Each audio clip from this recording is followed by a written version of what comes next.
Once upon a time, in a kingdom far away, there lived a king and his wife, the queen. They were very sad because they didn't have any children. "I wish we had someone to inherit the throne," sighed the king. "Me too," said the queen, "but it's too late now. We're too old to have a baby." One day the queen was taking a walk in the garden when she came across a little girl all alone. The girl looked up at the queen and said, "Your Majesty, can you help me? I haven't eaten for days and I'm so hungry." The queen was very moved by the child's sad story. She took her in, gave her a warm bath, new clothes, and most importantly, delicious food. The little girl ate so much that day that she soon stopped crying and went to sleep with a full belly. The next morning, the queen asked her, "Where did you come from? Who are your parents?" The girl replied, "I don't know anything about my parents. All I remember is that they left me here in the garden and ran away." The queen felt sorry for the little girl. She couldn't bear the thought of leaving her all alone.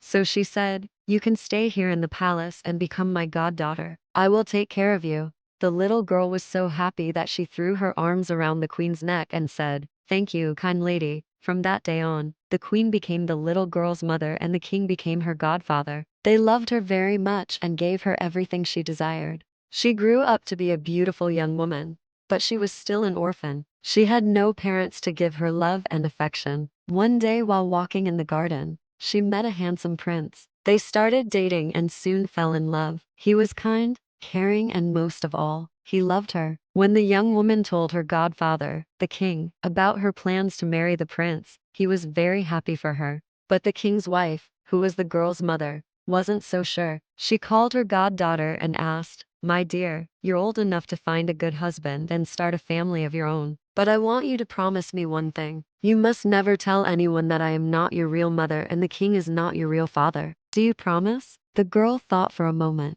"Why do you want me to keep this a secret, mother? Is it really that bad?" The mother looked at her and said, "You're different from other girls. You weren't born in this kingdom, and I am afraid people will find out the truth someday and blame you for trying to steal the throne." The girl was deeply hurt by her mother's words. "So let them find out the truth," she said angrily. "I don't care what they think of me." On the day of her wedding, the young woman told the prince everything. "I'm so sorry, my love," she said, "but I'm not really the king's daughter. I was just an orphan whom the king and queen took in and raised as their own." The prince was deeply disappointed to hear this, but he soon recovered. "It doesn't matter to me that you're not royalty," he said. "I love you for who you are and not for your title." The young woman was so grateful for his understanding. Soon after the wedding, the queen found out that her goddaughter had told the prince the truth. She was furious and went to see her. "How dare you tell him the truth? I told you to keep it a secret," she shouted. But the young woman stood her ground. "Why should I lie to everyone? It's not my fault that I look different.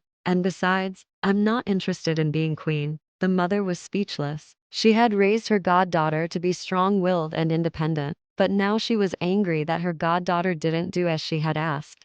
As the years went by, the young woman proved to be a kind and compassionate queen. Even though she wasn't related to the king by blood, he was proud to call her his daughter. As for the queen, she learned that it wasn't the blood that made her a mother, but the love and care she had given to the young woman over the years.